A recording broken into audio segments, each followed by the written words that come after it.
शेवटी तुम्हाला माहिती आहे की आपल्याला आता सध्या पूर्वीचे ट्रिगर्स होते, आता ते ट्रिगर्स आपण आता पूर्वीच्या आणि आता आपण ते कमी केलेले आहेत. आणि निश्चित प्रकारे ज्याचं नुकसान झालं त्याला पीक विम्याचे मिळाले. नांदेडमध्ये पीक कापणी प्रयोगामध्ये या राज्यामध्ये मागच्या ह्याच्यामध्ये पूर परिस्थितीच्या टायमाला सगळ्यात जास्त नुकसान या राज्यामध्ये नांदेड जिल्ह्यात झालं होतं. आणि त्यामुळे निश्चित प्रकारे नांदेड जिल्ह्याला त्यामुळे शेतकऱ्यांना पीक विमा मिळणं साहजिकच होतं. आणि ती रक्कम नांदेड जिल्ह्यामध्ये माझ्या शेतकऱ्यांना मिळालेली आहे.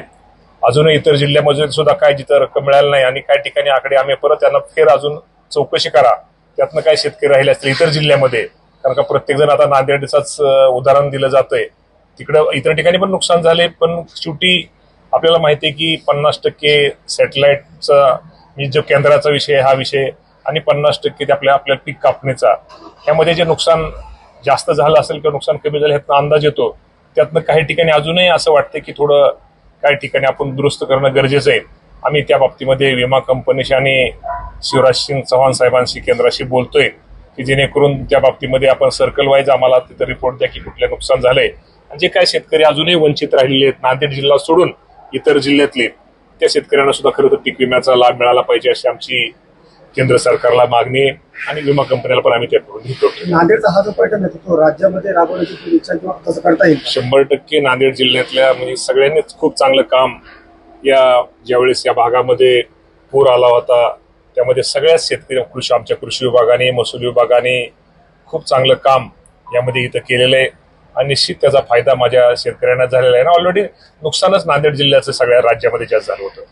हिंगोली परवणीला मोठं नुकसान झालं होतं, त्या प्रवृत्तीमध्ये विमा मिळाला नाही, म्हणजे यासाठी सगळे या बाबतीमध्ये नाही या बाबतीमध्ये आम्ही निश्चित प्रकारे त्या बाबतीमध्ये चौकशी निश्चित प्रकारे करतोय की आम्ही त्यांना सर्कल वाईज त्यांचं जे रिपोर्ट आहेत विमा कंपनीचे सर्कल वाईज आम्हाला द्या, त्यातनं काय दुरुस्ती करता येतील, त्यातनं काय शेतकरी अजून त्यातनं त्यांना शेतकऱ्याला लाभ मिळेल, तो आमचा प्रयत्न आहे.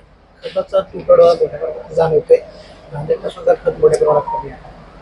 खताच्या तुटवड्या बाबतीमध्ये मी तुम्हाला एवढं सांगेल की शेवटी तुम्हाला सगळ्याला माहिती आहे की जे इराण आणि इस्रायलचं युद्ध चालू आहे त्यामुळं अडचण आहे. पण आज अडचण नाही, परंतु भविष्यामध्ये अडचण येऊ शकते. परंतु त्या बाबतीमध्ये आम्ही निश्चित प्रकारे आमचा कृषी विभाग त्या बाबतीमध्ये सतर्क आहे.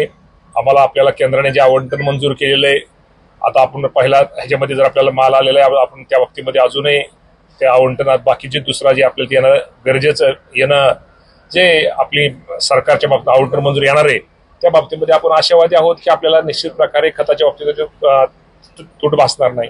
खरीपाच्या अनुषंगाने काही राज्यामध्ये काही आढावा घेतला? खरीपाच्या अनुषंगाने निश्चित प्रकारे आम्ही आढावा घेतोय की ह्या वर्षी आपल्याला किती बियाण्याच्या बाबतीमध्ये असेल, खताच्या बाबतीमध्ये असेल, पाण्याच्या बाबतीमध्ये असेल, काय केलं पाहिजे, कुठल्या उपाययोजना केल्या पाहिजे त्या बाबतीमध्ये राज्य सरकार काळजी घेते. आणि आपल्याला माहिती आहे खरीप हंगाम हा आपला मोठा हंगाम असतो, त्यामध्ये जी पिकं असतात निश्चित प्रकारे चांगलं शेतकऱ्यांना बियाणं चांगलं त्यांना दर्जेदार मिळालं पाहिजे, त्यामध्ये कुठल्या शेतकऱ्याची फसवणूक झाली नाही पाहिजे. आणि त्या बाबतीत आम्ही असा करतो की एल निनोमुळे आपल्याला पाहते की ह्या वर्षी पाऊस थोडा कमी पडतोय असा हवामान विभागाचा अंदाज आहे. त्यामुळे दुबार पेरणीला जरी उद्या बियाण्याची गरज लागली तेही आपण तयारी करतोय. पीक कर्जाच्या बाबतीमध्ये शेतकऱ्यांचा अनुभव असायला खूप टाळाटाळ केली जाते, बँकांकडून खूप सतावलं जातं, म्हणजे वेळेत पीक कर्ज मिळत नाहीये. जसं पेरणीचा हंगाम आला असं पीक कर्जाच्या बाबतीमध्ये असं जर कोणी चुकीचं, मला वाटतं सहकारी बँक तर पीक कर्जाच्या बाबतीमध्ये नंबर 1लाच असते. आणि त्या बाबतीत आपण राष्ट्रीयकृत बँकेच्या बाबतीत असं जर कोणी शेतकऱ्याच्या बाबतीमध्ये जर पीक कर्ज द्यायला जर टाळटाळ करत असेल तर नक्की त्याच्यावरती आम्ही कारवाई करू. योगेंद्र पवार असं म्हटले की राष्ट्रवादी विरुद्ध राष्ट्रवादी येऊ नये आणि पवार दादांची इच्छा होती की दोन्ही राष्ट्रवादी एकत्र आल्या पाहिजे आणि ते येतील, पण या संदर्भातला निर्णय जे आहे ते वरिष्ठ घेतील. तुम्हाला काय वाटतं? आता या बाबतीमध्ये आमच्या प्रमुख सुनेत्रा वहिनी पवार आहेत, या बाबतीमध्ये मी बोलणं उचित नाहीये. या बाबतीमध्ये सुनेत्रा वहिनींना जर आपण या बाबतीमध्ये विचारलं तर बरं होईल. यावेळी तुम्हाला वैयक्तिक काय वाटतं? माझं वैयक्तिक वाटण्यापेक्षा शेवटी ह्या ज्या गोष्टी त्या प्रमुखाने गोष्टी बोलणं गरजेचं आहे. आमच्या लेवलच्या गोष्टी आम्ही बोलणं बरोबर आहे. वरिष्ठांच्या निर्णयात जो असतो तो वरिष्ठांचा निर्णय असतो. त्यांच्या निर्णयात आम्ही आमच्यासारख्यांनी जास्त बोलून कुठेतरी तुमच्या समोर येऊन काहीतरी ब्रेकिंग न्यूज देऊ नये. शेतकरी नेते बच्चू कडूंचा पक्ष प्रवेश झाला शिवसेनेमध्ये, काय वाटतं? बच्चू कडू आमचे मित्र आहेत, आनंद आहे. महायुतीमध्ये बच्चू भाऊ सारखा अनुभवी नेत्याचा निश्चित आम्हा सर्वांना सरकारला त्यांच्या अनुभवाचा त्यांच्या कामाचा फायदा होईल.